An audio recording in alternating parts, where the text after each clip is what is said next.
মামা, একটা সিগারেট দেন তো। এই নাও মামা। নিন, টাকা নিন। 500 টাকার নোট দিয়ে বলল, মামা কেবল দোকান খুলেছি, খুচরা টাকা নাই তো, আপনি খুচরা করে দিয়ে যান। আচ্ছা, লাগবে না, রেখে দেন।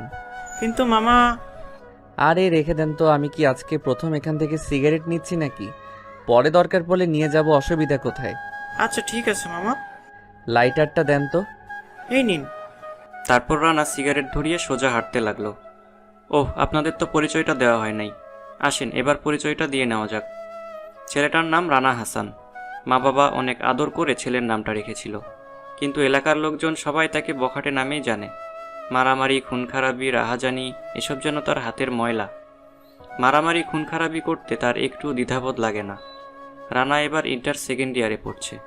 টানা 3 বছর হলো একই ক্লাসে পড়ে আছে, কোনো উন্নতি নেই। সে বছরে 365 দিনের মধ্যে হাতে গোনা 6 থেকে 7 দিন কলেজে যায়। আজ কিভাবে যেন রানা কলেজের দিকে যেতে লাগলো, কিন্তু তার কাঁধে কোনো ব্যাগ নেই, হাতে কোনো খাতা নেই, পকেটে কোনো কলম পর্যন্ত নেই। শুধু হাতে সিগারেট নিয়ে টানতে টানতে কলেজের ভিতরে যাচ্ছে। কলেজের প্রিন্সিপাল তাকে কিছু বলার সাহস পায় না, কারণ প্রিন্সিপাল তাকে অনেক ভয় পায়। একদিন তার একটা কাজের জন্য টিচার তাকে ক্লাসের মধ্যে কান ধরে দাঁড়িয়ে থাকতে বলেছিল, কিন্তু সে উল্টো সেই ক্লাস টিচারকে পুরো ক্লাস কান ধরে দাঁড় করিয়ে রেখেছিল। যাই হোক, বাদ দেই সেসব কথা, গল্পে ফিরে আসা যাক। রানা কলেজের ভিতরে ঢুকে তার বন্ধুদের কাছে গেল। তার বন্ধুদের কাছে গিয়ে বলল, কি রে, তোরা কেমন আছিস সবাই? আমরা তো অনেক ভালো আছি, কিন্তু তোর তো কোনো খোঁজ খবর নেই। সারাদিন কোথায় থাকিস কিছুই তো বুঝি না। আমাদের সাথে কি তোর দেখা করতে ইচ্ছা হয় না? আর বলিস না, কলেজে আসতে মন চায় না। তো কি করতে মন চাই শুনি? আচ্ছা বাদ দে তো এসব। আজ কলেজে অনেক নতুন নতুন স্টুডেন্ট দেখছি, ব্যাপার কি? তুই কিছু জানিস না, আজ তো বছরের প্রথম ক্লাস হবে নতুনদের। ও তাই বলি, নতুন নতুন স্টুডেন্ট কলেজে কি করছে? তুই তো কলেজে আসিস না, জানবি কি করে? আচ্ছা চল তো একটু কলেজটা ঘুরে দেখি, অনেক দিন হলো তো কলেজে আসি না। আচ্ছা ঠিক আছে, চল।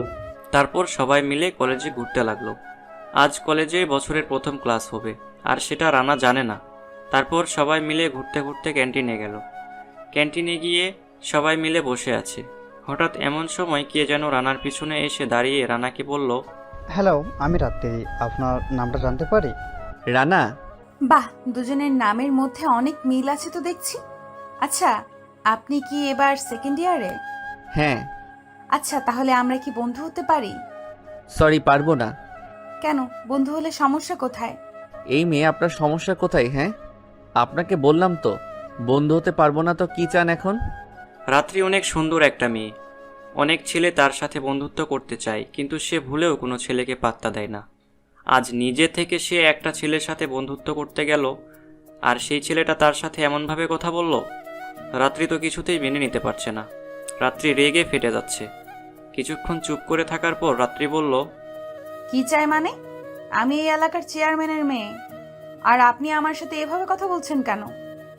তো আপনার সাথে কিভাবে কথা বলতে হবে? হ্যাঁ, আমার সাথে তোমাকে বন্ধুত্ব করতে হবে।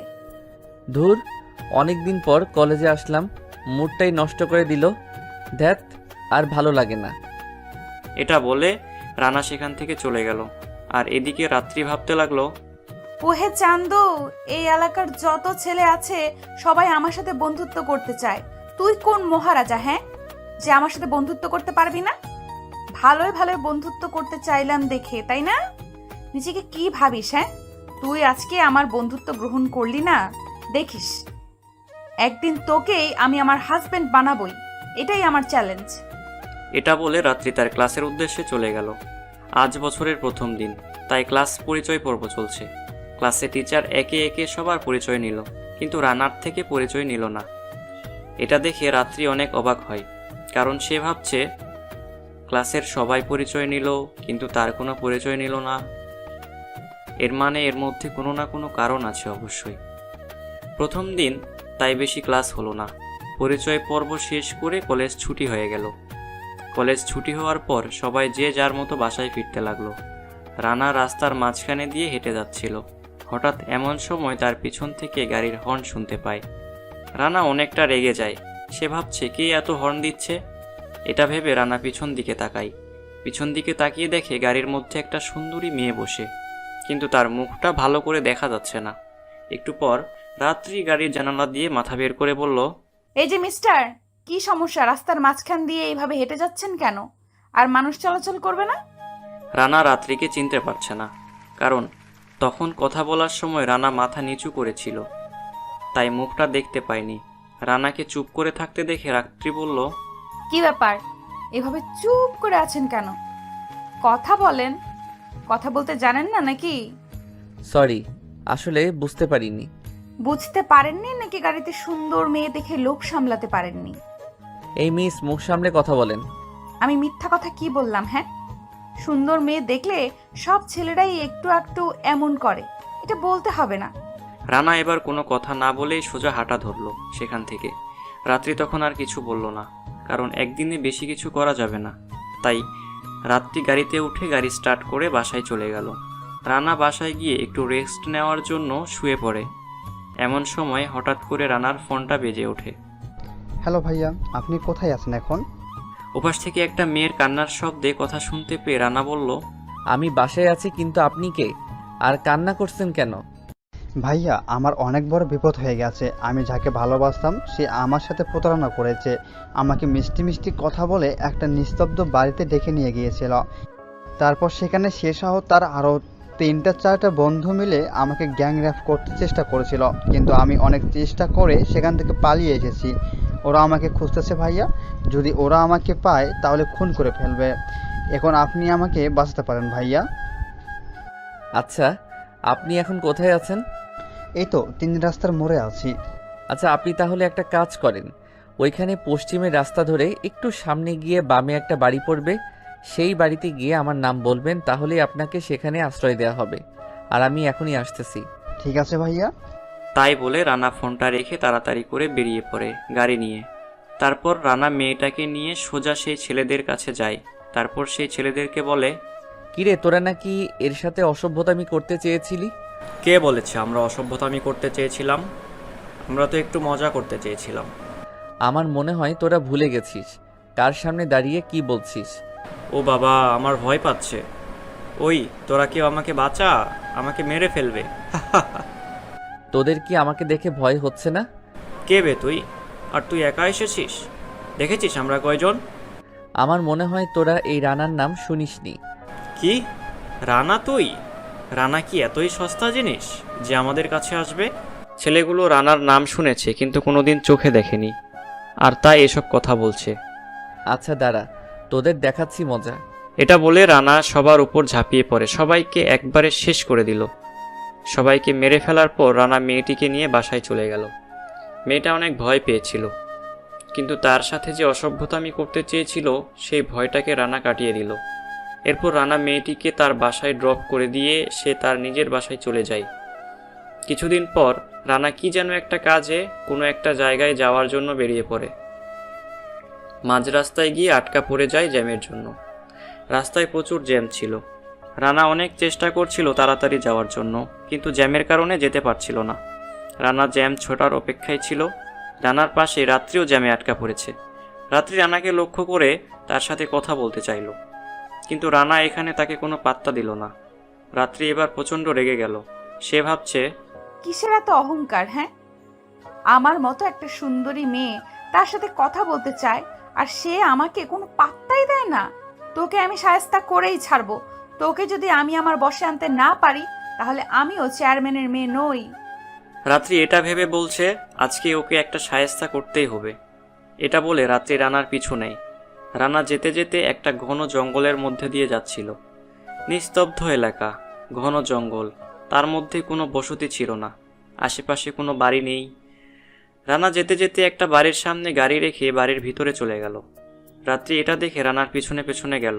রাত্রি দেখতে পেল ঘরের মধ্যে একজনকে একটা চেয়ারে দড়ি দিয়ে বাঁধা, পাশে আরও কয়েকটা লোক দাঁড়িয়ে আছে।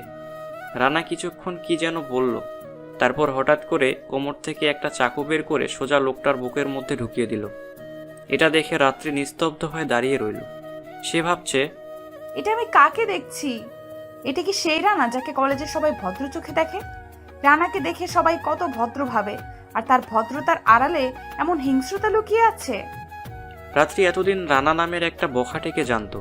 এলাকার সবার মুখে শুনেছে সেই বখাটের নাম, শুনেছিল রানা অনেক খারাপ একটা ছেলে, সে সারাদিন মারামারি খুন খারাপি করে বেড়ায়। আমি আজ যাকে দেখছি তাহলে এই সেই রানা, যাকে সবাই বখাটে নামে জানে। আমি কোনোদিন ভাবতেও পারিনি রানা এমন একটা বখাটে হবে। রাত্রি এইসব ভেবে যাচ্ছিল। রাত্রি না চাইতেও তার মনের মধ্যে রানার জন্য ঘৃণা জমতে লাগে। রাত্রি এখন রানাকে অনেক ঘৃণা করে। রাত্রি সেখান থেকে সোজা তার বাসায় চলে যায়। রাত্রি রানার এ রূপ কিছুতেই মেনে নিতে পারছিল না। এর কিছুদিন পর রানা একটা দোকানে বসে সিগারেট খাচ্ছিল। তখন তার পাশের দিয়ে শরীফ যাচ্ছিল। শরীফকে দেখে রানা বলল, কি রে, কোথায় যাস এভাবে? ও তুই এখানে, আর আমি তোকে কোথাও না কোথাও খুঁজে বেড়াচ্ছি। কেন রে, আমাকে এভাবে খোঁজার কারণ কি? কেন তুই কিছু জানিস না? আমি আবার কি জানবো? আরে সামনে তো কলেজের অনুষ্ঠান। কলেজে কিসের অনুষ্ঠান? আর এমনি কলেজ কুইজ প্রতিযোগিতা হয়েছিল, তারই পুরস্কার বিতরণ অনুষ্ঠান। আর অনুষ্ঠান যেন ভালো মতো হয় সেই দায়িত্ব আমাদেরকে দেওয়া হয়েছে। তো ভালো কথা, তোরা কাজ করবি, অসুবিধা কোথায়? আর আমি ওইসবের ভিতরে নাই, আমার এসব একদম ভালো লাগে না। না রে দোস্ত, তোকেও আমাদের সাথে থাকতে হবে। আরে তুই তো জানিস আমার ওসব ভালো লাগে না, তাহলে কেন এভাবে বলছিস? আরে আমরা তো একা সব কিছু সামলাতে পারবো না, তোকে থাকতে হবে দোস্ত, প্লিজ না করিস না, এটা আমাদের প্রেস্টিজের ব্যাপার। আচ্ছা ঠিক আছে, যা। তো কাকে কাকে দায়িত্ব দিয়েছে? আমাকে সজল, রব্বি, সুমন, রোপন, বাপ্পি, রাকিব, রাত্রি আর তুই, আমাদের সবাইকে থাকতে হবে। আচ্ছা, এই রাত্রিটা কে রে? কেন তুই চিনিস না? আমি কি করে চিনবো? ও হ্যাঁ তাই তো, তুই কলেজে যাস না, চিনবি কী হবে? আরে এটা হলো আমাদের চেয়ারম্যান সাহেবের মেয়ে রাত্রি। ও আচ্ছা, ভালো। আচ্ছা তাহলে থাক, আমি যাই। এটা বলে রানা সেখান থেকে চলে গেল। রানাকে কেউ বোঝে না, সে কখন কি করে কেউ জানে না, বা কেউ বোঝার চেষ্টা করে না। রানার যখন যা মন চায় তখন তাই করে, আর তাই কেউ তাকে কখনো বিরক্ত করে না। এদিকে শরীফও সেখান থেকে চলে গেল। কলেজ অনুষ্ঠানের আগের দিন শরীফ রানাকে ফোন করে বলল, হ্যালো দোস্ত, কোথায় তুই? এই তো বাসায় আছি। কেন রে? তাড়াতাড়ি কলেজে আয়। এখন এই সময় কলেজে কেন? আরে তুই কি ভুলে গেলি কালকে কলেজের অনুষ্ঠান? তো সব কিছু ব্যবস্থা করতে হবে না? এখনই যেতে হবে? হ্যাঁ এখনই চলে আয়, আমরা কলেজে আছি। আচ্ছা ঠিক আছে, তোরা থাক, আমি আসতেছি। ফোনটা কেটে গিয়ে রানা চলে গেল কলেজে। কলেজে গিয়ে সবাই মিলে আয়োজনের সব ব্যবস্থা করছে। এরপর সবাই মিলে কাজ ভাগাভাগি করে নিল। সবাই ভাগাভাগি করে নেওয়া শেষে শরীফ রানাকে বলল, আচ্ছা রানা, তুই আর রাত্রি বাজার করে নিয়ে আয়। কেন রে, আমি এখানে থাকি না? আরে যা তো, দুজনে বাজার করে নিয়ে আয়। দেখছিস তো আমরা সবাই কাজ করছি, তুই ওর সাথে যা। ওকে। এটা বলে সবাই যে যার মতো কাজে লেগে পড়ল। এদিকে রানা এবং রাত্রি একা রয়ে গেল। রাত্রি রানাকে একা পেয়ে বলল, এই যে বখাটে রানা। রানা রাত্রির মুখে তার এই নাম শুনে একটি অবাক হয়ে যায়, কারণ কলেজে কেউই তার এই নাম জানে না। কলেজের সবাই তাকে অনেক ভালো জানে। রাত্রির মুখে এমন কথা শুনে রানা তাকে বলল, এই যে মিস, আমি বখাটে না। কে বখাটে আর কে বখাটে না সেটা আমার খুব ভালো করেই জানা আছে। আপনি খুনি একটা, আমি সব জানি। আপনি কথায় কথায় মানুষ খুন করেন। রানা রাত্রির মুখে এমন কথা শুনে নিস্তব্ধ হয়ে দাঁড়িয়ে আছে। রাত্রি আবারও বলল, আমি কোনো বখাটের সাথে বাজার করতে যেতে পারবো না। পারবেন না কেন? আমি যে আপনার সাথে যাব, কে জানে আপনি আমাকে খুন করবেন না বা কিডন্যাপ করে নিয়ে যাবেন না। যদি আমাকে মেরে ফেলেন তখন আমি কি করব? আর তাই আমি একটা খুনির সাথে বাজারে যেতে পারবো না। রাত্রি ভয়ে কথাগুলো বলে সেখান থেকে চলে গেল। এদিকে রানার মনের কোনো পরিবর্তন নেই, সে যেমন ছিল তেমনই রয়ে গেল। কারণ তাকে রোজই বখাটে নাম শুনতে হয়, আজকে প্রথম না। আর তাই সে রাত্রির কথায় কিছু মনেও করেনি। এদিকে রানার উপর যেহেতু বাজারের দায়িত্ব দেওয়া হয়েছে, তাই রানা একাই বাজার করতে চলে গেল। অপরদিকে রাত্রিও কোনো একটা কাজের জন্য বেরিয়ে পড়ল। রাত্রি তার বাবার গাড়ি নিয়ে কাজে বেরিয়ে পড়ল। রাস্তায় যখন রাত্রি জ্যামে আটকা পড়ল, তখন রাত্রির কাছে একটা ছোট্ট মেয়ে এসে বলল, আপা ফুল নিবেন? ফুলগুলো কত করে পিস? 10 টাকা করে আপা। আচ্ছা তাহলে আমাকে 10টা ফুল দাও। এই নিন আপা। নাও টাকা। তাই বলে 500 টাকার নোট বের করে দিল। আপা আমার কাছে তো ভাঙতি নাই। আচ্ছা সমস্যা নাই, ওইটা তোমার কাছে রেখে দাও। ঠিক আছে আপা। তারপর মেয়েটি সেখান থেকে চলে যায়। এদিকে রাত্রি সেখান থেকে চলে যায়। ঘটনাক্রমে মেয়েটি রানার কাছেও যায়। রাত্রি সেটা লক্ষ্য করে রানার দিকে এগিয়ে গেল। তারপর রাত্রি লক্ষ্য করলো রানা মেয়েটিকে বলছে, কি অবস্থা নিহা? এই তো ভাইয়া, খুব ভালো। তোমার কি অবস্থা? এই তো তোমাদের দোয়ায় আছি। আচ্ছা, সবাইকে ডেকে নিয়ে আসো, খেতে যাব। আচ্ছা ঠিক আছে ভাইয়া, একটু অপেক্ষা করো। আচ্ছা। তারপর মেয়েটি সব ছেলে মেয়েদের ডেকে নিয়ে আসলো, যারা রাস্তায় ফুল বিক্রি করে। এটা দেখে তো রাত্রি পুরো অবাক হয়ে যায়। রাত্রি অবাক হয়ে দাঁড়িয়ে সব কিছু দেখছে। এরপর রানা তাদেরকে নিয়ে একটা রেস্টুরেন্টে ঢুকলো আর সবাইকে পেট পুরে ইচ্ছা মতো খাওয়ালো। রানা নিজেও পেট পুরে খেয়ে নিল। এরপর রানা তাদের সাথে অনেকক্ষণ গল্প করলো। রানা তাদের সাথে অনেকক্ষণ গল্প করার পর তাদেরকে কিছু টাকা দিয়ে সেখান থেকে চলে গেল। সেটা দেখে তো রাত্রি আরও অনেক অবাক হয়ে যায়। এটা সে কাকে দেখছে? এটা কি সেই রানা যে বখাটে? এটা কি সেই রানা যে কথায় কথায় মানুষ মেরে ফেলে? রাত্রি মাথায় সব প্রশ্ন ঘোরাফেরা করছে। এরপর রাত্রি চিন্তা করলো ওই বাচ্চাগুলোকে ধরে রানার পরিচয় জানতে হবে। এরপর রাত্রি অনেককে চলে যেতে দেখে ভাবলো এবার বাচ্চাগুলোকে ধরে তার পরিচয় জানতে হবে। কথা মতো রাত্রি ওই বাচ্চাগুলোর মধ্যে একটা মেয়েকে ডেকে বলল, এই বাবু শোনো, জি আপা, বলেন। এই ছেলেটা কে যে তোমাদের খাবার খাওয়ালো আবার টাকা দিল? ও, ওইটা ওইটা তো আমাদের রানা ভাইয়া। ওই যে বস্তিটা দেখছেন, আমরা সবাই ওইখানে থাকি। রানা ভাইয়া প্রায় প্রতিদিনই আমাদের কাছে আসে। রানা ভাইয়া আমাদের খাবার কিনে দেয়, অনেক রকম খেলনা কিনে দেয়। রানা ভাইয়া আমাদের পড়াশোনা করার জন্য একটা স্কুলের ব্যবস্থা করে দিয়েছে। আমরা সবাই সেখানে পড়াশোনা করতে পারি। খুব ভালো তো। হ্যাঁ আপা, অনেক ভালো, কিন্তু ভাইয়া না অনেক কষ্ট, জানেন? তার আবার কিসের কষ্ট? আপা, ভাইয়ার মা বাবা তাকে বাড়ি থেকে বের করে দিয়েছে। ভাইয়া মাঝে মাঝে অনেক কান্না করে। ভাইয়ার যখন কষ্ট হয় তখন আমাদেরও অনেক কষ্ট হয়। আমি প্রায় প্রতিদিনই চুপি চুপি দেখি ভাইয়া কান্না করা। পিচ্চি মেয়েটার মুখে রানার এমন কথা শুনে কখন যে রাত্রির চোখ দিয়ে পানি ঝরে পড়লো সেটা সে বুঝতেও পারেনি। রাত্রি রানার প্রতি এক অজানা ভালো লাগা কাজ করতে শুরু করে। রাত্রি কেমন যেন মায়ায় বন্দী হয়ে যাচ্ছে আস্তে আস্তে। এরপর রাত্রি সেখান থেকে চলে যায়। অনুষ্ঠানের দিন খুব সকালে রাত্রি তাড়াতাড়ি করে কলেজে চলে আসে। রাত্রি কলেজে এসে রানার জন্য অপেক্ষা করছে। অনেকক্ষণ সময় পেরিয়ে গেল, কিন্তু রানার কোনো দেখা নেই। এদিকে অনুষ্ঠানের সময় হয়ে যাচ্ছে, কিন্তু তবুও রানার কোনো দেখা মিলছে না। রাত্রির এখন কেমন যেন অস্থির লাগছে, কিছু ভালো লাগছে না। রাত্রি ভাবছে রানা এখনও কেন কলেজে আসলো না। এরপর রাত্রি হঠাৎই শরীফকে দেখতে পায়। রাত্রি শরীফকে দেখে ডেকে বলল, শরীফ, রানা কোথায়? সে তো অনুষ্ঠানে আসবে না। কেন আসবে না কেন? তার তো এসব অনুষ্ঠান ভালো লাগে না।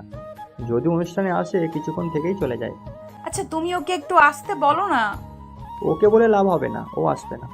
এটা শুনে রাত্রির অনেক মন খারাপ হয়ে যায়। সে ভেবেছিল আজকে রানার কাছে মাপ চাইবে কালকের ব্যবহারের জন্য, কিন্তু আজকে তার কোনো পাত্তা নেই। আর রাত্রির এসব ভেবে কোনো লাভ নেই, কারণ রানা তাকে একদমই পাত্তাই দেয় না। এরপর খুব ভালো করে অনুষ্ঠানটা শেষ হয়ে যায়। অনুষ্ঠান শেষে রাত্রি শরীফের কাছ থেকে রানার মোবাইল নাম্বারটা নেয়। এরপর রাত্রি ভাবে তার পরিচয় গোপন করে রানার সাথে ফোনে কথা বলবে। কথা মতো রাত্রি বাসায় গিয়ে রাতে রানার ফোনে কল করে। রানা তার ফোনে আননোন নাম্বার দেখে একটু অবাক হয়ে যায়। তারপর সে ফোনটা রিসিভ করে রানা বলতে লাগলো, হ্যালো, কে বলছেন? আমি তোমার স্বপ্নের রানী বলছি। কেমন আছো আমার স্বপ্নের রাজকুমারটা? ওই কে আপনি? আর এসব কি ফালতু কথা বলছেন? আমি ফালতু কথা বলছি না গো, আমি তোমার রানী বলছি। তুমি আমাকে চিনতে পারছো না? সরি, আমি আপনাকে চিনতে পারছি না। আপনার পরিচয়টা দেন, না হলে আমি ফোনটা রাখলাম। আরে সত্যি বলছি, আমি তোমার রাজকুমারী। কেন আমাকে চিনতে পারছো না তুমি? শোনেন, আমার ফাইজলামো করার সময় নেই। যদি কিছু বলার থাকে সরাসরি বলে ফেলেন, আর না হলে ফোনটা রেখে দিলাম। আরে আরে, এত রাগ করো কেন? রাগলে কিন্তু তোমায় একটুও ভালো দেখায় না। ছেলেদের রাগ করা মানায় না, উল্টো মেয়েরা রাগ করবে আর ছেলেরা মেয়েদের রাগ ভাঙাবে। এই মিস, শুনেন, আপনার ফালতু বকবক শোনার সময় আমার নেই। বাই, আর ফোন দিবেন না। হ্যালো রানা, এই রানা, হ্যালো। যা, কল কেটে দিয়েছে। রাত্রি এবার বেশ রেগে গেল। রাত্রিকে রানা কোনোভাবেই পাত্তা দিচ্ছে না, না সামনাসামনি না পরিচয় গোপন রেখে। এবার সে কি করবে কিছুই বুঝতে পারছে না। রাত্রি এবার ভাবলো তার আসল পরিচয় দিয়ে কথা বলার চেষ্টা করবে, যা হবার দেখা যাবে। এটা ভেবে রাত্রি আবার বলল, কি ব্যাপার, আপনি আবার ফোন করছেন মানে? আরে তুমি আমাকে চিনতে পারলে না? আমি রাত্রি। কোন রাত্রি? তুমি কয়টা রাত্রিকে চেনো হ্যাঁ? সরি, ভালো করে পরিচয় দেন, না হলে কথা বলবো না।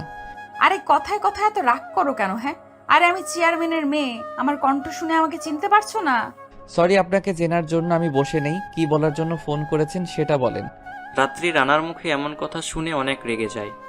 রাত্রি মনে মনে ভাবছে, কিসের এত ভাব? হ্যাঁ, নিজে থেকে কথা বলতে গিয়েছি, এই জন্য তার এত অহংকার দেখাতে হবে?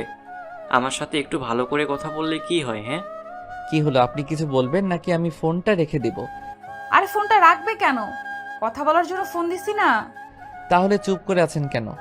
যা বলার তাড়াতাড়ি বলেন, আমার কাজ আছে। আচ্ছা কালকে একটু কলেজে আসতে পারবে? না, কালকে একটু কাজ আছে, কাল কলেজে যেতে পারবো না। আচ্ছা তাহলে অন্য কোথাও দেখা করতে পারবে? না, আমার হাতে একদম সময় নেই, আমি কারোর সাথে দেখা করতে পারবো না। বাই, কাজ করছি, এখন ডিস্টার্ব করবেন না। এটা বলে রানা ফোন কেটে দিল। এরপর রানা তার কাজে লেগে পড়ল। অপরদিকে রাত্রি তো পুরাই রেগে শেষ হয়ে যাচ্ছে। মনে হচ্ছে রাত্রি এখন যদি রানাকে সামনে পেত তাহলে তাকে লবণ মরিচ ছাড়াই কাঁচায় চিবিয়ে খেয়ে ফেলতো। রাত্রি রেগে বোম হয়ে আছে। এদিকে পরের দিন সকালে চেয়ারম্যানের গোডাউনে এক ট্রাক সরকারি অনুদানের চাল আসবে, যা গরিবদের মাঝে বিলিয়ে দেওয়ার কথা, কিন্তু চেয়ারম্যান সেগুলো আত্মসাৎ করে। আর তার জন্য পরের দিন সকালে রানা এবং তার লোকজন গিয়ে রাস্তার মাঝখানে থেকে অনুদানের গাড়ি লুটতরাজ করে নিয়ে যায়। এরপর সেই অনুদানগুলো এলাকার সব গরিব অসহায় মানুষদের মাঝে বিলিয়ে দেয়। অপরদিকে চেয়ারম্যান যখন এই খবরটা জানতে পারে তখন পুলিশের ফোর্স পাঠিয়ে রানাকে গ্রেফতার করায়। এ নিয়ে রানাকে অনেকবার চেয়ারম্যান সাহেব পুলিশ দিয়ে গ্রেফতার করায়, কিন্তু বরাবরই সে কোনো না কোনোভাবে জেলখানা থেকে বেরিয়ে আসে। কিন্তু এইবার একটু জটিলভাবে রানাকে গ্রেফতার করায়। পুলিশ তাকে জেলখানা নিয়ে গিয়ে ইচ্ছামতো মারতে শুরু করে। তার কাছে থেকে অনুদানের ট্রাক কোথায় রাখা হয়েছে সেটা জানতে চায়, কিন্তু সে কিছুতেই বলে না। এদিকে অনেকক্ষণ পর চেয়ারম্যান থানায় এসে রানার কাছে গিয়ে বলল, কিরে কেমন লাগছে মার খেতে? তোর লজ্জা করে না বারবার আমার সাথে এইভাবে পাঙ্গা নিতে? আর কতবার জেলে আসতে চাস? আমিও তো বলি চেয়ারম্যান সাহেব, আর কত আমাকে এসব পুলিশ দিয়ে গ্রেফতার করাবেন? সেই তো কিছুক্ষণ পর চলে যাব। রানা ভালোই ভালোই বলছি, আমার অনুদানের চালের ট্রাক কোথায় রেখেছিস বলে দে, না হলে তুই আজকে জেলখানার মধ্যে শেষ হয়ে যাবি। আমিও দেখতে চাই কেমন আমাকে এই চার দেয়ালের মধ্যে বন্দি রাখতে পারেন। ওই ওরে ইচ্ছা মতো পিটাস, যতক্ষণ পর্যন্ত অনুদানের ট্রাক কোথায় রেখেছে না বলবে ততক্ষণ মারতেই থাকবেন। যদি মরে যায় সেই ব্যবস্থা আমি দেখব। ঠিক আছে চেয়ারম্যান সাহেব, আপনাকে সেটা নিয়ে চিন্তা করতে হবে না। আপনি এখন যান, আমি দেখছি ব্যাপারটা। তারপর চেয়ারম্যান সাহেব থানা থেকে চলে গেল। এদিকে পুলিশ ইন্সপেক্টর রানাকে মারতে শুরু করলো আবারও। রানাকে অনেকক্ষণ ধরে মেরে যাচ্ছিল, কিন্তু রানার মুখ থেকে একটা কথা বের করতে পারেনি। চালের ট্রাক কোথায় রেখেছে কেউ জানে না। রানা যে চালগুলো গরিব অসহায় মানুষদের মাঝে বিতরণ করে দিয়েছে সেটা কেউ জানে না। কিছুক্ষণ পর হঠাৎ করে থানার সামনে অনেকগুলো গাড়ির সাউন্ড। ইন্সপেক্টর দেখার জন্য জেলখানার ভিতর থেকে বাইরে বের হতে দেখে কমিশনার সাহেব থানার ভিতরে ঢুকছে। কমিশনারকে দেখে ইন্সপেক্টর স্যালুট করলো। আরে রাখো তোমার সেলুট, রানা কোথায়? স্যার সে তো ভিতরে আছে, ওকে অনেক মারলাম, কিন্তু স্যার ওর মুখ থেকে কোনো কথা বের করতে পারলাম না। কি তুমি ওকে মেরেছো? তুমি কার পারমিশনে ওকে গ্রেপ্তার করে এনেছো? হ্যাঁ, গ্রেপ্তার করেছো তো করেছো, আবার মেরেছো? তোমার সাহস হলো কিভাবে আমার পারমিশন ছাড়া এসব কাজ করতে? স্যার চেয়ারম্যান সাহেব তার নামে মামলা করেছে, আমি কি করব? আর সে তো একটা বখাটে। কিন্তু স্যার আপনি তাহলে কথা বলছেন বুঝলাম না। তোমাকে এত কথা বুঝতে কে বলেছে? হ্যাঁ, তাড়াতাড়ি ওকে জেলখানা থেকে বের করো। আর এই নাও তোমার ট্রান্সফার পেপার, তোমাকে রংপুর ট্রান্সফার করা হলো। স্যার কিছু বুঝলাম না, আমার অপরাধটা কি? তুমি রানাকে গ্রেপ্তার করে এনেছো, এটাই তোমার অপরাধ। তোমাকে নতুন ভেবে এখানে পোস্টিং দিয়েছিলাম, কিন্তু আমি ভাবতেও পারিনি তুমি এমন একটা কাজ করবে। তুমি তাড়াতাড়ি ওকে হাজত থেকে বের করে আনো। ঠিক আছে স্যার, দারোগা সাহেব ওকে বের করে নিয়ে আসেন। জি স্যার, আনছি। এরপর রানাকে হাজত থেকে বের করে আনা হলো। কমিশনার সাহেব রানাকে দেখে বলল, সরি রানা, ও এখানে নতুন এসেছে, তাই তোমার ব্যাপারে কিছু জানে না। তুমি প্লিজ কিছু মনে করো না, আর তুমি এখন আসতে পারো। প্লিজ কারোর ওপর রাগ করে থেকো না। ঠিক আছে স্যার, মাঝে মাঝে থানার আবহাওয়া শরীরে না লাগলে ভালো লাগে না। তুমি এসব কি বলো? আচ্ছা বাসায় যাও, পরে কথা হবে তোমার সাথে। ঠিক আছে স্যার, আসছি তাহলে। ইন্সপেক্টর সাহেব, কি বুঝলেন? না জেনে শুনে কাউকে গ্রেফতার করতে নেই, বুঝেছেন? হা হা হা। ইন্সপেক্টরের শরীর রাগে ফেটে যাচ্ছে রানার হাসি দেখে। একে তো তাকে চেয়ারম্যানের কথায় গ্রেফতার করে এনেছে, তারপর তাকে গ্রেফতার করার জন্য ট্রান্সফার হতে হলো, আবার সে তাকে নিয়ে মজা করছে। এদিকে রানা সেখান থেকে বাসায় চলে যায়, কমিশনারও থানা থেকে চলে যায়। কমিশনার সাহেব থানা থেকে চলে যাওয়ার পর ইন্সপেক্টর দারোগাকে বলে, আচ্ছা দারোগা সাহেব, ও এমন কে যে কমিশনার সাহেব এসে আমার সাথে এমন আচরণ করলো? স্যার, ও হচ্ছে রানা, আমাদের রানা। সে বখাটে হলেও সেটা শুধুমাত্র সমাজের দুর্নীতিকারীদের জন্য, আমাদের মতো গরিবের জন্য সে ফেরস্তা। সে সবসময় আমাদের মতো গরিবদের পাশে দাঁড়ায়। আমাদের যে কোনো সমস্যা হলে সে সেটা সমাধান করে দেয়। আর সমাজে খারাপ কাজ বন্ধ করার জন্য তাকে এই বাজে পথে আসতে হয়েছে। আর সে এমন বাজে কাজ করে বলে সমাজের চোখে সে খারাপ, কিন্তু আমরা জানি স্যার, রানা অনেক ভালো একটা ছেলে। তার মনটা অনেক নরম, সব কিছুই ঠিক আছে, কিন্তু একটাই কষ্ট জানেন, ওর মা বাবা ওকে ভুল বুঝে বাসা থেকে বের করে দিয়েছে। এরপর থেকে ছেলেটা সমাজের চোখে বেশি খারাপ হয়ে গেছে। সমাজের দুর্নীতিবাজরা তার নামে প্রায় মামলা করে, যার জন্য তাকে প্রায় থানায় আসতে হয়, কিন্তু তাকে কেউ থানায় আটকে রাখতে পারে না। সব কিছু ঠিক আছে, কিন্তু আমাকে ট্রান্সফার করানো হলো, সেটা কেন জানতে পারি? আপনি তাকে মেরেছেন। আপনার সবথেকে বড় ভুল এটাই যে আপনি চেয়ারম্যানের কথায় তাকে মেরেছেন। এই সামান্য ভুলে কমিশনার স্যার আমাকে এমন শাস্তি দিবেন?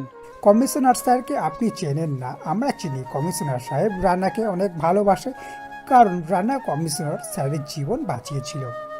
ও আচ্ছা। এরপর আর কি, ইন্সপেক্টর নিজের মনকে মানিয়ে নিয়ে বাসায় চলে যায়। অপরদিকে রানা বাসায় গিয়ে রেস্ট নেয়। রাতে হঠাৎই রানার ফোনে রং নাম্বার থেকে কল আসলো। রানা ফোনটা রিসিভ করতেই ওপাশ থেকে কান্নার আওয়াজ ভেসে আসলো।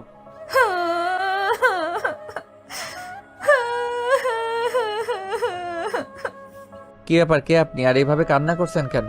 রানা, আমি রাত্রি। কোন রাত্রি? দেখো রানা, আমি এখন মজা করার মুডে না। বাবাকে কারা যেন ধরে নিয়ে গেছে। আপনার বাবাকে কেউ ধরে নিয়ে গেছে মানে? আরে, তুমি আমাকে এখনো চিনতে পারলে না? আমি চেয়ারম্যানের মেয়ে। বাবাকে একটু আগে কিছু গুন্ডারা এসে তুলে নিয়ে গেছে। আমি এখন কি করব কিছুই বুঝতে পারছি না। তুমি কিছু একটা করো প্লিজ রানা, প্লিজ তুমি কিছু একটা করো। আচ্ছা ঠিক আছে, তুমি কোনো চিন্তা করো না, আমি দেখছি ব্যাপারটা। এটা বলে ফোনটা রেখে দেয়। এরপর রানা বেরিয়ে পড়ে চেয়ারম্যানকে খুঁজতে। রানা সব জায়গায় খুঁজতে লাগলো, কিন্তু কোথাও পাচ্ছিল না। অনেক খোঁজাখুঁজির পর সে জানতে পারে চেয়ারম্যানকে একটা গোডাউনে আটকে রাখা হয়েছে। তারপর রানা সেখানে গিয়ে দেখলো কিছু ছেলে পেলে চেয়ারম্যান সাহেবকে বেঁধে রেখেছে। রানা তাদের কাছে গিয়ে বলল, কি রে, তোরা চেয়ারম্যান সাহেবকে ধরে এনেছিস কেন? ভাই, এটা আমাদের নিজেদের প্রবলেম, প্লিজ আপনি এর ভিতরে আসবেন না। আমি এর ভিতরে আসবো না মানে? তোরা তাকে কেন ধরে এনেছিস সেটা বল। ভাই, সে আমাদের এলাকায় ঠিকভাবে চলতে দেয় না, আমাদের ব্যবসায় হাত দিয়েছে। তোরা খারাপ কাজ করিস তো তোদের বাধা দেবে না? ভাই প্লিজ আপনি এখান থেকে যান, না হলে কিন্তু আমরা আপনাকে যে সম্মানটা দিয়েছি সেই সম্মানটাও পাবেন না। কি করবি তোরা? আরে এত কথা বলার কি আছে, মেরে দেই না ওকে। কে বললো এই কথা? সাহস থাকলে সামনে আয়। তুই কে রে যে তোকে ভয় পেতে হবে? তারপর সেখানে মারামারি শুরু হয়ে যায়। রানা এসব ব্যাপারে প্রফেশনাল, তাই সে সবাইকে মেরে সেখান থেকে চেয়ারম্যান সাহেবকে উদ্ধার করে নিয়ে আসে। চেয়ারম্যান সাহেব রানার এমন আচরণে অনেক অবাক হয়, কারণ সে ভাবছে যাকে সে এলাকার বখাটে নামে জানে, তার বিরুদ্ধে অনেকবার অ্যাকশন নিয়েছে, অনেকবার জেল হাজতে পাঠিয়েছে, সে তাকে বাঁচাবে এটা কখনো আশা করেনি। চেয়ারম্যান সাহেব রানাকে বলল, রানা, আমি সত্যি কখনো ভাবতে পারিনি তুমি আমাকে কখনো এভাবে সাহায্য করবে। আমি তোমার বিরুদ্ধে এত অ্যাকশন নিলাম, বিশেষ করে তোমাকে আজ গ্রেপ্তার করে যে মার খাওয়ালাম, তারপরেও যে তুমি আমাকে এখানে বাঁচাতে আসবে এটা আমি ভাবতেও পারি না। তুমি আমাকে মাফ করে দিও রানা, তোমার সাথে অনেক খারাপ আচরণ করেছি। আরে চেয়ারম্যান সাহেব, কি বলছেন এসব কথা বাদ দেন তো। আপনি যদি জনগণের দিকে একটু নজর দেন, গরিব অসহায়দের সাহায্য করেন, তাহলেই তো আমাকে এসব কাজ করতে হয় না। তুমি কোনো চিন্তা করো না রানা, এখন থেকে আমার এলাকার গরিব অসহায় লোক বড় লোক সবাইকে এক চোখে দেখবো এবং সবাইকে সমান সাহায্য করব, নিজে কোনো জিনিস আত্মসাৎ করব না। যদি মানেন তাহলে তো ভালোই, আর না হলে আমাকে আবারও খারাপ হতে হবে। না রানা, তোমাকে আর কিছু করতে হবে না, এবার থেকে যা করার আমি নিজেই করব। আচ্ছা ঠিক আছে। এরপর রানা চেয়ারম্যান সাহেবকে বাসায় পৌঁছে দেয়। তারপর সে তার নিজের বাসায় চলে যায়। চেয়ারম্যান সাহেব এরপর থেকে একদম ভালো হয়ে যায়। সে গরিব অসহায় মানুষদের সাহায্য করতে শুরু করে। এলাকার মধ্যে কোনো ধরনের প্রতারণা হতে দেন না। রানা বাসায় গিয়ে ঘুমিয়ে পড়ে। পরের দিন সকালে হঠাৎই তার ফোন বেজে ওঠে। হ্যালো, কে বলছেন? আমি রাত্রি। কোন রাত্রি বলছেন? কোন রাত্রি ফোন করার কথা ছিল শুনি? ও আপনি? সরি, চিনতে পারিনি। তুমি কি হ্যাঁ, নিজেকে কি ভাবো? তোমার সাথে যতবারই কথা বলতে চাই ততবারই আমাকে অ্যাভয়েড করো। দেখো, সত্যি আমি তোমাকে চিনতে পারিনি। হয়েছে, আর মিথ্যা বলতে হবে না। আচ্ছা এখন ফোনটা রাখছি, ঘুমাবো। এটা বলে রানা ফোনটা কেটে দেয়। এদিকে রাত্রি আবার ফোন দিল, কিন্তু ফোনটা রিসিভ হলো না। একসময় রানা বিরক্ত হয়ে ফোনটা বন্ধ করে রাখলো। রাত্রি সেটা দেখে আবারও রেগে বোম হয়ে গেল। রাত্রি ভাবছে সে কিছু একটা করবেই। রাত্রিকে ইগনোর করে সে। এত বড় সাহস তার! সকাল 11টা বাজে। রানা রাস্তা দিয়ে হাঁটছে। এমন সময় রাত্রির সামনে এসে রানার রাস্তা ঘিরে ধরে। রাত্রিকে রাস্তা ঘিরে ধরতে দেখে রানা বলল, কি ব্যাপার, রাস্তা ঘিরে ধরলে কেন? সকালে তুমি ওইভাবে আমার কলটা কেটে দিলে কেন? আর তোমার ফোনটাই বা বন্ধ করে রেখেছো কেন? ঘুমেছিলাম, তাই ফোনটা কেটে দিয়েছি। তাহলে ফোনটা বন্ধ করে রেখেছিলে কেন? আমার ইচ্ছা হয়েছে তাই ফোন বন্ধ করে রাখছি। তোমার কোনো সমস্যা? অনেক সমস্যা। কি সমস্যা শুনি? কি সমস্যা দেখবে? দাঁড়াও দেখাচ্ছি। এটা বলেই রাত্রি রানার মাথা ধরে রানার ঠোঁটের সাথে রাত্রি নিজের ঠোঁট এক করে দিল। রানা কিছু বুঝে ওঠার আগেই এই সব কিছু হয়ে গেল। পাশে থেকে সব মানুষ এই দৃশ্যটি ভালোই উপভোগ করছিল, কিন্তু এটা বেশিক্ষণ স্থায়ী হলো না। রানা এক ঝটকাতে রাত্রির থেকে নিজেকে আলাদা করে নিল। রানা এক প্রকার লজ্জিত হলো। তারপর রানা মাথা নিচু করে সেখান থেকে চলে গেল। রাত্রি সেখানে দাঁড়িয়ে থাকে। রানা এদিকে ভাবছে, আমি তো অনেক বড় একটা বখাটে ছেলে, কিন্তু রাত্রি তো দেখছি আমার থেকেও অনেক বেশি বখাটে। আর অপরদিকে রাত্রি ভাবছে, রানাকে প্রেমে ফেলবো আমি। তুই আমার বন্ধুত্ব গ্রহণ করিসনি। জীবনে যদি বিয়ে করতে হয় তাহলে তোকেই করব। কথাটা জেনে রাখিস রানা। সেদিন বিকেলের কথা। রানা দোকানে বসে সিগারেট টানছে। এমন সময় রাত্রি কোথায় থেকে যেন এসে রানার মুখ থেকে সিগারেটটা নিয়ে দূরে ছুঁড়ে ফেলে দিল। এটা দেখে রানা অনেকটা ক্ষিপ্ত হয়ে বলল, এটা কি হলো রাত্রি? যা হয়েছে বেশ হয়েছে। তোমার সিগারেট খাওয়া যাবে না। কেন? আমি কি তোমার বাপের টাকায় সিগারেট খাচ্ছি? না, তবে আমার স্বামীর টাকায় খাচ্ছ। মানে কি? মানে বুঝবে না, আর তোমাকে এত কিছু বুঝতে হবে না।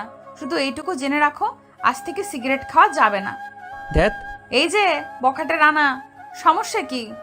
রানা এবার চুপসে গেল, কারণ এটাই তার একমাত্র দুর্বলতা যেখানে রাত্রি টাচ করেছে। রানা স্ট্যাচুর মতো দাঁড়িয়ে আছে, তাই দেখে রাত্রি বলল, যেটা বলেছি সেটাই করতে হবে, ওকে? দেখো রাত্রি, দয়া করে আর আমাকে ডিস্টার্ব করো না প্লিজ। অবশ্যই করব। তোমাকে যদি ডিস্টার্ব না করি তাহলে কাকে করব শুনি? এটা বলে একটা মিষ্টি হাসি দিয়ে রাত্রি সেখান থেকে চলে গেল। রাত্রিকে রানা পছন্দ করে ঠিকই, কিন্তু রানা তার খারাপ জীবনের সাথে রাত্রিকে জড়াতে চায় না। রানা চায় না তার অবহেলিত, কলঙ্কিত আর বখাটে নামক জীবনের সাথে রাত্রির জীবনটা জড়াতে। আর তাই হয়তো রানা সবসময় রাত্রিকে এড়িয়ে চলে। যেহেতু রাত্রি কিছুতেই তার কথা বুঝতে চাচ্ছে না, তাই রানা ভাবলো রাত্রিকে সবকিছু বুঝিয়ে বলবে। সেজন্যই রানা তখনই রাত্রিকে ফোন দেয়। হ্যালো রাত্রি। আজ সূর্য কোন দিকে উঠেছে? মিস্টার রানা আমাকে ফোন দিয়েছে। কাল কলেজে তাড়াতাড়ি আসবে, তোমার সাথে কিছু কথা আছে। ওকে, ঠিক আছে। এরপর রানা ফোনটা কেটে দিল। এদিকে রাত্রি ভাবছে রানা হয়তো কাল তাকে প্রপোজ করবে, আর তাই সে অধীর আগ্রহ নিয়ে কালকের দিনটার জন্য অপেক্ষা করতে থাকলো। পরের দিন কলেজে রাত্রি অনেক আগে এসে রানার জন্য বসে অপেক্ষা করছে, কিন্তু রানার কোনো খোঁজ নেই। এখনও রানা আসেনি। কিছুক্ষণ পর রানা আসলো, কিন্তু রাত্রি সেদিকে খেয়াল করেনি। রানা এসে আবার রীতিমতো কারো উপর কাশ খেলো, কারণ রাত্রি আজ নীল শাড়ি পরেছে, হাতে কাচের চুড়ি, চোখে কাজল দিয়েছে আর কপালে ছোট্ট একটা টিপ। একেবারে মায়া ভরা মুখ। যদিও রাত্রি রানার উপস্থিতি টের পায় নাই, পরক্ষণেই রাত্রি বুঝতে পারলো রানা এসেছে। রানার দিকে তাকিয়ে সে অবাক হলো, কারণ রানা তার দিকে এক পলক তাকিয়ে আছে। পরে রাত্রির কথায় রানা নিজেকে হারিয়ে যাওয়া কল্পনা থেকে ফিরে পায়। এরপর রাত্রি বলল, এই যে হ্যালো, কি দেখছেন এইভাবে? এই যে রানা, কি হয়েছে তোমার? কই কিছু না তো। তাহলে এইভাবে চুপ করে দাঁড়িয়ে আছো কেন? এমনি। আচ্ছা, তুমি কি যেন বলবে বলে ডেকেছিলে? বলবো তো। রানা ভাবছে সে আজ রাত্রিকে সবকিছু বুঝিয়ে বলবে, তাই সে বলতে শুরু করলো। দেখো রাত্রি, আমি তোমাকে ভালো। রানা বলো, তুমি আমাকে কি? না দেখো রাত্রি, আমি আসলে তোমাকে কিছু বলতে এসেছি। সেটা তো আমি জানি, কিন্তু কি বলার জন্য ডেকেছো তা তো বলবে। রাত্রি আসলে আমি। রানা কথা আবারও আটকা পড়ে যায়। রানা কোনোদিন কোনো কথাই বাঁধেনি, কিন্তু আজ সে কেন যেন এক রাত্রির কথাই বেঁধে যাচ্ছে। রানা বুঝতে পারলো সে রাত্রির মায়ায় জড়িয়ে পড়েছে, আর তাই সে কোনো কথা না বলে সেখান থেকে চলে যেতে লাগলো। কিন্তু রাত্রি পিছন থেকে দেখে রানাকে জড়িয়ে ধরল। রানা বুঝতে পারছে তার সাথে ঠিক কী হচ্ছে, কিন্তু সে নিজেকে ছাড়িয়ে নিল না, কারণ সেও যে রাত্রিকে ভালোবেসে ফেলেছে। কিন্তু তারপরেও সে নিজেকে রাত্রির থেকে আলাদা রাখতে চায়। তার মনটা কি সবসময় তাড়া করে বেড়ায়, কারণ সে একজন বখাটে ছেলে। সমাজে তাকে সবাই বখাটে নামে চেনে। এই কথা মনে হতেই রানা রাত্রির থেকে নিজেকে ছাড়িয়ে নিল। আর সে রাত্রিকে কিছু একটা বলতে যাবে, ঠিক তখনই কোথায় থেকে যেন কিছু পোলাপান এসে রানাকে বলছে, কিরে, সেদিন তো আমার অনুপস্থিতিতে আমার লোকজনের সাথে খুব মারামারি করলি, আজ দেখি তোর কত দম। শোনো, এখন আমি মারামারি করার মোডে নাই, প্লিজ এখন ডিস্টার্ব করিস না। কেন রে, আমাদেরকে দেখে ভয় পেয়ে গেলি? তাই বলে সবাই হেসে উঠল। তোর মনে হয় সেদিনের কথা মনে নেই? তোর মুখে যে কাটা দাগটা এখনো কাঁচা আছে, এত তাড়াতাড়ি আমার মায়ের কথা ভুলে গেলি? না, আমি কিছুই ভুলিনি, আর তাই আজকে সবকিছুর প্রতিশোধ নিতে এসেছি। তার মানে আজকে তোরা প্রস্তুত হয়ে এসেছিস? আজ তোকে খালাস করে তারপর আমরা এখান থেকে যাব। আচ্ছা তাহলে আয় দেখি কেমন পারিস। তারপর গুন্ডাদের সাথে রানার মারামারি শুরু হয়ে গেল। রানা মারামারিতে খুব এক্সপার্ট, তাই মারামারিটা বেশ জমে উঠেছে। রানা সবাইকে মেরে প্রায় কাহিল করে দিয়েছে। রানার সামনে থেকে একটা ছেলেকে মারছে, হঠাৎ করে একজন পিছন থেকে এসে রানার পিঠে ছুরি ঢুকিয়ে দিল। পিছন থেকে ছুরি মারলি? সাহস থাকলে সামনে থেকে মার দেখি। এটা বলে ছেলেটাকে টেনে সামনে নিয়ে এসে পিঠ থেকে ছুরিটা বের করে সেটা দিয়ে ছেলেটাকে শেষ করে দিল। এরপর সে ছুরি দিয়ে আরও 2-3 জনকে শেষ করে দেয়। এটা দেখে বাকি সবাই ভয়ে পালিয়ে গেল। সবাই চলে যাওয়ার পর রানা তার পিঠে হাত দিয়ে মাটিতে বসে গেল। রানার পিঠ দিয়ে আওঝরে রক্ত ঝরতে লাগলো। এটা দেখে রাত্রি চিৎকার করে কান্না করতে লাগলো। ওই তুমি কান্না করছো কেন? তাড়াতাড়ি গাড়িটা বের করো, হাসপাতালে যেতে হবে। তুমি কেন এসব মারামারি করো? এসব মারামারি না করলে কি তোমার হয় না? দেখো, আজ যদি তোমার কিছু একটা হয়ে যেত, তাহলে আমি কাকে নিয়ে স্বপ্ন দেখতাম? তুমি এসব কথা এখন বন্ধ করবে? তাড়াতাড়ি গাড়িটা বের করো, এসব আমার নিত্যদিনের খেলা। গাড়ি তো বের করবই, কিন্তু তার আগে বলো তুমি এসব কাজ ছেড়ে দেবে? এই জন্যই আমার মেয়েদের একদম পছন্দ না। এদিকে আমি মারা যাচ্ছি, ওদিকে তার বকবক শেষ হচ্ছে না। থাকো, তুমি তোমার গাড়ি আনতে হবে না, আমি একাই চলে যাচ্ছি। এটা বলে রানা তার শার্টটা খুলে পিঠে পেঁচিয়ে নিয়ে হাঁটতে শুরু করলো। এদিকে রাত্রি শুধু কেঁদেই যাচ্ছে। রানাকে হেঁটে যাওয়া দেখে রাত্রি দৌড়ে গিয়ে গাড়ি স্টার্ট করলো। তারপর রানার কাছে গিয়ে রানাকে গাড়িতে উঠিয়ে হাসপাতালে নিয়ে গেল। এরপর রানাকে নার্সরা ধরে তাড়াতাড়ি করে অপারেশন থিয়েটারে নিয়ে গেল। এরপর ডাক্তার তার চিকিৎসা শুরু করে দিল। এদিকে রাত্রি থিয়েটারের বাইরে বসে ফুপিয়ে ফুপিয়ে কান্না করেই যাচ্ছে। রাত্রির কান্না যেন আজ থামার নয়। রাত্রি ভাবছে, আজ যদি রানার কিছু হয়ে যেত, তাহলে আমার কি হতো? আমি কাকে নিয়ে বাঁচতাম? যাকে ভালোবাসলাম তাকে বখাটে হতে হলো। কেন আমার সাথেই এমন হয়? আমি তো চেয়েছিলাম একটা সাধারণ ছেলেকে ভালোবাসতে, যে সব কিছু ভুলে শুধু আমার দুষ্টু মিষ্টি আবদারগুলো পূরণ করবে, আর আমাকে তার পৃথিবী ভেবেই সব থেকে বেশি ভালোবাসবে। আমার ভালোবাসায় কি কোনো কমতি আছে? কেন রানা বাজে কাজে নিয়োজিত? রানা একবার সুস্থ হয়ে উঠুক, আমি ওর কাছ থেকে জেনেই ছাড়বো কেন বখাটে হয়েছে। ওর বখাটে হওয়ার পেছনের কারণটা না জানা পর্যন্ত আমার শান্তি নেই। শুধু শুধু আমার চোখের জল ঝরছে, আর কিছুই ভালো লাগছে না। ডাক্তার কখন থিয়েটার থেকে বেরোবে? রাত্রি বসে বসে কান্না করছে আর এসব ভেবে যাচ্ছে। এদিকে ডাক্তার অনেকক্ষণ চিকিৎসা করার পর থিয়েটার থেকে বেরিয়ে আসলো। ডাক্তারকে থিয়েটার থেকে বের হতে দেখে রাত্রি দৌড়ে গেল ডাক্তারের কাছে। ডাক্তার, এখন রানার কি অবস্থা? ও এখন কেমন আছে? ও সুস্থ আছে তো? আরে এত ঘাবড়াবেন না, রোগী এখন বিপদমুক্ত। আমার যা করার দরকার আমি করেছি। এখন শুধু কিছুদিন বেড রেস্ট নিতে হবে। Thank you doctor, thank you so much. Most welcome. আমি কি এখন ভেতরে যেতে পারি? হ্যাঁ, অবশ্যই। ঠিক আছে ডাক্তার। এটা বলে রাত্রি রানার কাছে চলে গেল। রাত্রি ভিতরে গিয়ে দেখলো রানা বেডের উপর শুয়ে আছে, পাশে নার্স স্যালাইন পরিবর্তন করে দিচ্ছে। রাত্রি রানার কাছে গিয়ে বসলো, তারপর রানার হাত ধরে বলল, এখন কেমন লাগছে রানা? মোটামুটি ভালো। রাত্রি মনে মনে যা ভাবছিল সেসব রানাকে বলতে চাইল, কিন্তু আবার পরক্ষণেই ভাবলো এটা তো হাসপাতাল, এখানে ওইসব কথা বলা যাবে না, আর তাই রাত্রি সেসব কথা বলল না। এদিকে নার্স স্যালাইন পরিবর্তন করে কেবিন থেকে বেরিয়ে যেতে লাগলো। এমন সময় রাত্রি নার্সকে বলল, নার্স, রানাকে কবে বাসায় নিয়ে যাওয়া যাবে? এখন তো উনি সেভ আছেন, তাই চাইলে কাল সকালেই নিয়ে যেতে পারবেন। ধন্যবাদ আপনাকে। এটা বলে নার্স কেবিন থেকে বেরিয়ে গেল। এদিকে রাত্রি রানার সেবা করা শুরু করে দিল। সারাদিন ধরে রাত্রি হাসপাতালে বসে রানার যখন যেটা প্রয়োজন হচ্ছে সেটা করে দিচ্ছে। রানাকে ওষুধ খাওয়ানো, খাবার খাওয়ানো সব কিছু নিজেই করছে। এরপর দেখতে দেখতে রাত হয়ে যায়। তখন রানা রাত্রিকে বলল, রাত্রি অনেক রাত হয়ে গেল, তুমি বাসায় যাও। তোমাকে এখানে রেখে আমি বাসায় যাব? হ্যাঁ, বাসায় যাও, আঙ্কেল বাসায় অনেক চিন্তা করবে। কিন্তু তোমাকে একা রেখে আমি কিভাবে বাসায় যাব? আরে আমার কোনো সমস্যা হবে না, আর কোনো সমস্যা হলে নার্সরা তো আছেই, সো তোমাকে কোনো চিন্তা করতে হবে না, তুমি বাসায় যাও। আচ্ছা ঠিক আছে। এরপর রাত্রি বাসায় চলে গেল। এদিকে রানা ঔষধ খেয়ে ঘুমিয়ে পড়ল। পরের দিন সকালে রাত্রির ঘুম ভাঙতে একটু দেরি হয়ে যায়, আর তাই তাড়াতাড়ি করে বিছানা থেকে উঠে ফ্রেশ হয়ে নাস্তা করে হাসপাতালে ছুটে চলে যায়। হাসপাতালে এসে কেবিনে গিয়ে দেখলো রানা বেডে নেই। রাত্রি তো অনেক চিন্তিত হয়ে গেল। এরপর রাত্রি কেবিন থেকে বেরিয়ে নার্সের কাছে গিয়ে বলল, নার্স, রানা কোথায়? কালকের পেশেন্টটা? হুম। উনি তো সকাল সকাল চলে গেছে। আপনারা কি, হ্যাঁ, আপনাদের কমন সেন্স নাই? এভাবে একটা রোগীকে হুট করে একা একা চলে যেতে দিলেন? আমরা কি করব? আমরা তো আর জোর করে রোগীকে আটকে রাখতে পারবো না। হয়েছে হয়েছে, আর অজুহাত দেখাতে হবে না, থাকেন আপনি। এটা বলে ক্ষিপ্ত হয়ে রাত্রি হাসপাতাল থেকে বেরিয়ে গেল। রাত্রি রানার বাসার ঠিকানা জানে না, তাই বাসায় যেতে পারছে না। সে এখন কি করবে বুঝতে পারছে না। রাত্রি বাসায় এসে রানাকে একটা কল দিল। হ্যালো রানা, এটা কি হলো বলো তো? কোনটা কি হলো? তুমি কালকে কিছু না জানিয়ে হসপিটাল থেকে বাসায় চলে গেলে কেন? এখন আমি সুস্থ আছি তো, হাসপাতালে তোকে কি করব? হসপিটালে থেকে কি করবে মানে? ডাক্তার তোমাকে বেড রেস্ট নিতে বলেছে, তুমি হুট করে এইভাবে হসপিটাল থেকে চলে যাবে। আমার জন্য একটু অপেক্ষা করতে পারলে না? তোমার জন্য কেন অপেক্ষা করব? আমার জন্য অপেক্ষা করবে না তো কার জন্য অপেক্ষা করবে? আমি কারোর জন্যই অপেক্ষা করব না। কেন অপেক্ষা করবে না কেন?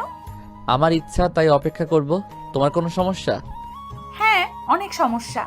তাহলে তুমি তোমার সমস্যাগুলো নিয়ে বসে থাকো, আমার কি? রানা, তুমি আমার সাথে এইভাবে হেয়ালি করে কথা বলছো কেন? তাহলে কিভাবে কথা বলবো বলো? আমার সাথে একটু ভালো করেও তো কথা বলতে পারো নাকি? না, আমি ভালো করে কথা বলতে পারি না।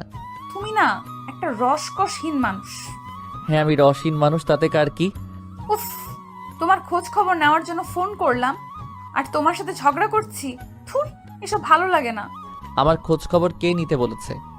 রানা, আচ্ছা হইছে, এখন বলো কেন ফোন করেছো? সকালে এইভাবে হসপিটাল থেকে চলে গেলে, নাস্তা করেছো? হ্যাঁ, নাস্তা করছি। ওষুধগুলো ঠিকমতো খেয়েছো? হ্যাঁ, খেয়েছি। আচ্ছা রানা, কাল কি বলার জন্য আমাকে ডেকেছিলে বলো তো? ওই তো আমি তোমাকে বলতে চেয়েছিলাম, আমি তোমাকে। আবারও রানা কোথায় যেন বেঁধে যাচ্ছে। রানা কি বলতে চাচ্ছে আর কি বলছে কিছুই বুঝতে পারছে না। রানা রাত্রিকে যে কথা বলার জন্য কালকে কলেজে ডেকেছিল সেটা সে কিছুতেই বলতে পারছে না। কি করে বলবে কিছুতেই বুঝে উঠতে পারছে না। বারবার কোথায় যেন বাঁধিয়ে যাচ্ছে রানা, আর তাই রানা কলটা কেটে দিল। রাত্রি কিছুই বুঝতে পারছে না রানার মনে কি চলছে, রানা কি বলতে চাচ্ছে, কি করতে চাচ্ছে, কোনোটাই মাথায় ঢুকছে না। রাত্রি চুপ করে বসে রইল। অপরদিকে রানা ভাবছে, যে রানা মানুষ খুন করতে ভয় পায় না, সেই রানা আজ একটা মেয়েকে সামান্য কথা বলতে পারছে না। একটা মেয়ের কাছে কথা বলতে সব কিছু উল্টে পাল্টে যাচ্ছে। রানা বুঝতে পারছে না তার জীবনে ঠিক কী ঘটে চলেছে। রানা সব কিছু ভেবে আবারও চিন্তা করলো রাত্রিকে এবার ফোন করে সব কিছু বলে দেবে। রানা চায় না যে তার সাথে রাত্রির জীবনটা জড়িয়ে তার জীবনটাও নষ্ট করতে, কিন্তু পরক্ষণে আবার রাত্রির প্রতি মনটা আকৃষ্ট হয়ে ওঠে। যাই হোক, রাত প্রায় 11টা। রানার চোখে কোনো ঘুম নেই। এদিকে রাত্রিরও একই অবস্থা। রানা ভাবছে এখন রাত্রিকে ফোন করবে, কিন্তু হঠাৎই এমন সময় রাত্রির কল আসলো। তখন তুমি ওইভাবে কলটা কেটে দিলে কেন? না এমনি। না, তুমি এমনিতেই কল কাটুনি। সত্যি করে বলো কি হয়েছে, আর কালকে কি বলার জন্য ডেকেছিলে সেটাও বলতে হবে। দেখো রাত্রি, আমি একটা বখাটে ছেলে। তুমি তারপরেও কেন আমাকে ভালোবাসতে চাচ্ছ? কেন তুমি তোমার নিজের জীবনটা নষ্ট করতে চাচ্ছ? আমি তোমাকে কিছুই দিতে পারবো না, আমি তোমার কোনো আবদার পূরণ করতে পারবো না। আর কেনই বা তুমি আমার মতো অবহেলিত, কলঙ্কিত, বখাটে একটা ছেলেকে ভালোবাসবে? তোমার বাবার তো কোনো কিছুরই কমতি নেই, তারপরও তুমি কেন আমার মতো বখাটে ছেলের পিছনে পড়ে আছো? তুমি আমার থেকে দূরে থাকো রাত্রি, প্লিজ। এই কথা বলার জন্য তুমি কাল আমাকে ডেকেছিলে? হুম। তাহলে কাল বললেন না কেন? আচ্ছা, তাহলে এবার আমার উত্তর শোনো। আমি দুনিয়ার কিচ্ছু চাই না, শুধুমাত্র তোমাকে চাই। আমি আমার বখাটে রানাকেই চাই। আমি আমার বখাটে রানাকে অনেক ভালোবাসি, আর আমি জানি আমার রানাও আমাকে অনেক ভালোবাসে। কে বলেছে যে আমি তোমাকে ভালোবাসি?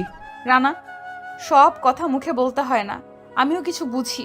এটা শুনে রানা ফোনটা কেটে দিল। রানার কিছুই ভালো লাগছে না। এদিকে রাত্রি কান্না করছে। রানা কি করবে কিছুই বুঝতে পারছে না।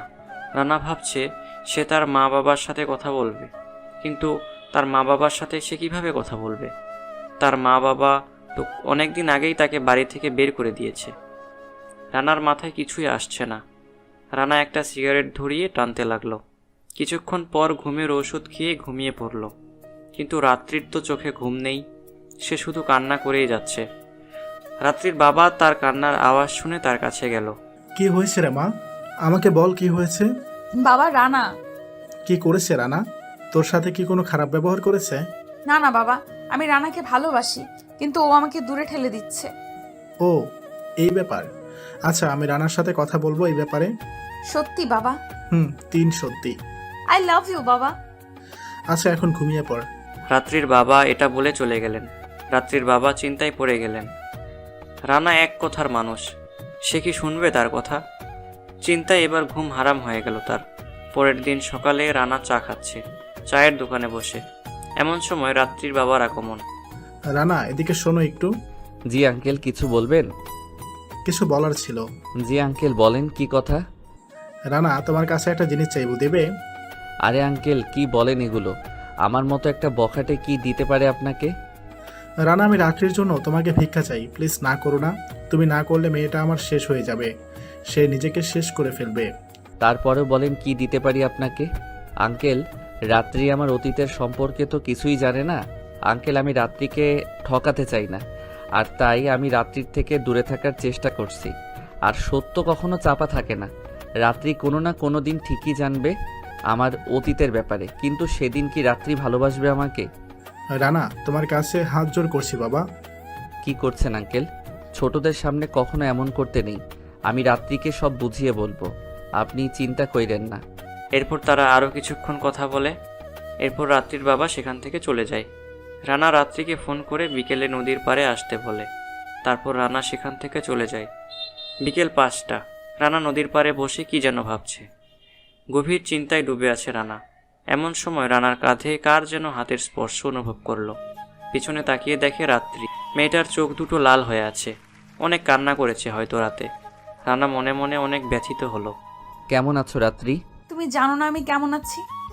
রাত্রি, আমি অনেক দুঃখিত তোমাকে কষ্ট দেওয়ার জন্য, কিন্তু রাত্রি, আমার কাছে এছাড়া আর কোনো উপায় জানা ছিল না। রাত্রি, তুমি আমার ব্যাপারে অনেক কিছুই জানো না, যেগুলো জানলে হয়তো আমার প্রতি যে ভালোবাসা তোমার জন্মেছে সেটা মুহূর্তের মধ্যেই ঘৃণায় পরিণত হয়ে যাবে। কি বলতে চাও তুমি রানা?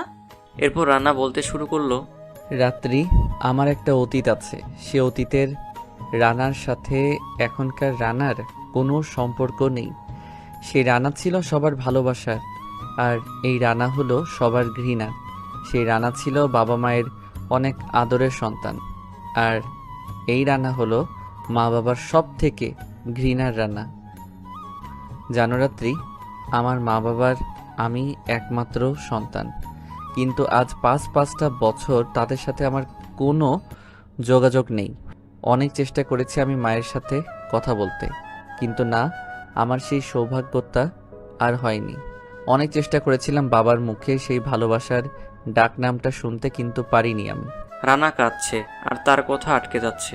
কিছুক্ষণ পর রানা আবার বলতে শুরু করলো, জানো রাত্রি, আমি যখন অনার্সে পড়ি তখন একটা মেয়ের সাথে পরিচিত হয় আমাদের পরিচয়টা ছিল অনেকটা কাকতালীয়। মেয়েটার নাম ছিল আফরোজা মিলি। আমাদের পরিচয় হয় একদিন রাতে। সেদিন রাতে খুব বৃষ্টি হচ্ছে, আর আমি আমার নানুর বাসা থেকে বাইকে চড়ে বাসায় আসছি।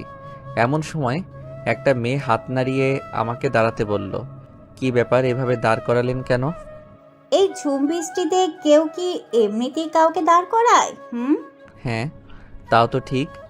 তো আমি আপনাকে কিভাবে সাহায্য করতে পারি? আমাকে একটু সামনে এই জায়গায় নামিয়ে দেবেন প্লিজ? জি, আমিও ওই দিকে যাচ্ছি, উঠুন। ধন্যবাদ। আমি তাকে নিয়ে চলতে লাগলাম। কেউ কোনো কথা বলছি না। এমন সময় মেয়েটা আমাকে জিজ্ঞেস করলো, আচ্ছা, আপনার নামটা কি জানতে পারি?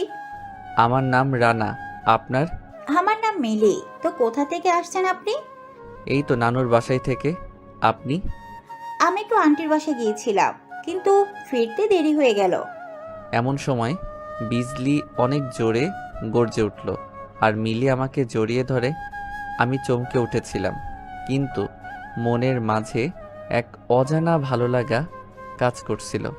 এখনও সেই অনুভূতি আমি অনুভব করি। তবে আমি খেয়াল করলাম মিলি এখনও আমাকে জড়িয়ে ধরে আছে। কিছুক্ষণ পর মিলির বাসার সামনে পৌঁছালাম। এখনও মিলি আমাকে জড়িয়ে ধরে আছে। তাই দেখে আমি ওকে বললাম, এবার তো একটু ছাড়ুন। ও সরি। মিলি কিছুটা লজ্জা নিয়ে নেমে গেল। তারপর আমি বাসায় চলে গেলাম, কিন্তু আমার কেন যেন খুব ভালো লাগছিল। মনে হচ্ছিল আমার মনের মানুষকে আমি খুঁজে পেয়েছি। তবে পরের দিন এসব মন থেকে মুছে ফেললাম। কিন্তু হঠাৎ একদিন আমি কোথায় যেন যাচ্ছিলাম। এমন সময় লক্ষ্য করলাম মিলি রাস্তার পাশে দাঁড়িয়ে আছে। আমি ওকে দেখে নিজে থেকেই ওর কাছে গেলাম। কেমন আছেন মিলি? জি, কে আপনি? আসলে মাথায় হেলমেট থাকায় মিলি সেদিন আমাকে খেয়াল করেনি। এরপর আমি বললাম, ওই যে সেদিন বাইক বৃষ্টি। আমার এমন কথা শুনেই মিলি বুঝতে পেরে গেল আমি রানা। সাথে সাথে মেয়েটা লজ্জায় লাল হয়ে গেল। সেদিনের অনুভূতিটা কিন্তু আজও ভুলতে পারিনি, আমার প্রথম অনুভূতি।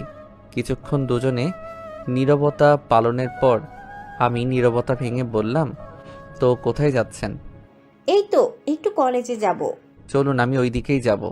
ধন্যবাদ, আমি অন্য কোনো গাড়িতে যেতে পারবো। আরে চলুন তো। এরপর অনেক জোর করি, তখন সে বাইকে ওঠে। তারপর মিলির সাথে গল্প করতে করতে যেতে লাগলাম। তো আপনি কোন ইয়ারে পড়েন? অনার্স 3য় বর্ষর। আপনি? আমিও। আচ্ছা, আপনার কি কোনো বয়ফ্রেন্ড আছে নাকি? না। গুড। এই তো আপনার কলেজে চলে এসেছি। এরপর মিলি আমাকে ধন্যবাদ দিয়ে চলে গেল। আমি সেই প্রথম দিনেই মিলির প্রেমে পড়ে যাই। আমি ইচ্ছা করে প্রতিদিন ওর বাসার সামনে দিয়ে যেতাম, শুধু ওকে একটিবার দেখার জন্য। আর মাঝে মাঝে ওকে কলেজেও দিয়ে আসতাম। ও যেতে চাইতো না, কিন্তু আমি জোর করে নিয়ে যেতাম। এইভাবেই ওর সাথে আমার পরিচয়, ভালো বন্ধুত্ব হয়ে যায়।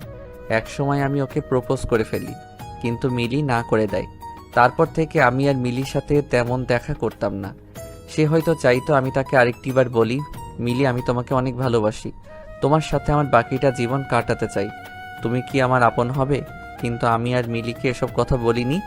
এভাবেই কেটে গেল আরও 5 দিন। একদিন সকালে ঘুম থেকে উঠে দেখি আমার সামনে একটি মেয়ে বসে আছে। মেয়েটি পিছন করে বসে আছে, তাই আমি ঠিক করে দেখতে পাচ্ছি না মেয়েটাকে। এরপর আমি মেয়েটিকে দেখে বললাম, এই কে আপনি? আমি কে তাই না? এটা বলে মিলি আমার একটা কান ধরল। আমি তার এমন ব্যবহার দেখে অনেকটা অবাক হলাম। এরপর মিলি আবার বলল, ওই কুত্তা, তুই আমার সাথে আর দেখা করিস না কেন? আমি তোমার কে হই যে আমি তোমার সাথে দেখা করব? কে হোস তাই না? চল আমার সাথে, দেখাচ্ছি তুই কে হোস আমার। এরপর মিলি আমাকে টানতে টানতে বাহিরে নিয়ে আসলো, আর আমার আম্মুকে বলল, আন্টি, আমরা একটু আসছি। এই বলে আমাকে এক প্রকার টানতে টানতেই কোথায় যেন নিয়ে যাচ্ছে মিলি। কিছু দূর যাওয়ার পর আমি তো পুরাই অবাক। আরে এটা তো কাজী অফিস, এখানে আমরা কি করব? ভেতরে গেলেই বুঝতে পারবে কি করব। এরপর মিলি আমাকে ভিতরে নিয়ে যায় আর আমরা দুজনে বিয়ে করে ফেলি। তারপর বাসায় আসি। মিলিকে আমার মা বাবা খুব পছন্দ করত, তাই তারাও আমাদের বিয়েটা মেনে নিল। এরপর থেকে শুরু হয় আমাদের নতুন এক জীবন। খুব সুখে শান্তিতে চলছিল আমাদের সুখের সংসার, কিন্তু সে সুখ বেশি সময় স্থায়ী হয় না, সেটা আমি হয়তো ভুলেই গিয়েছিলাম। বিয়ের 1 বছর পর আমরা কক্সবাজারে ঘুরতে যাই। সেখানে গিয়ে মিলি বুঝতে পারে সে প্রেগনেন্ট। সে যখন আমাকে এটা বলে, আমি তো খুশিতে আত্মহারা হয়ে যাই। আমি সাথে সাথেই মা বাবাকে ফোন করে খুশির খবরটা জানাই। মা বাবাও অনেক খুশি হয় এই খবরটা শুনে। কিন্তু সেদিন রাতে ঘটে যায় আমার জীবনের সবথেকে ভয়ঙ্কর ঘটনা। সেদিন রাত 8টার দিকে মিলির প্রচুর মাথা ব্যথা শুরু হয়। আমি তার জন্য ঔষধ আনতে চাই, কিন্তু ফিরে এসে দেখি মিলি রুমে নেই।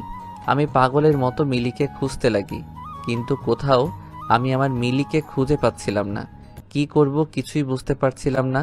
এমন সময় দেখি অনেক দূর থেকে কে যেন বাঁচাও বাঁচাও বলে চিৎকার দিতে লাগলো।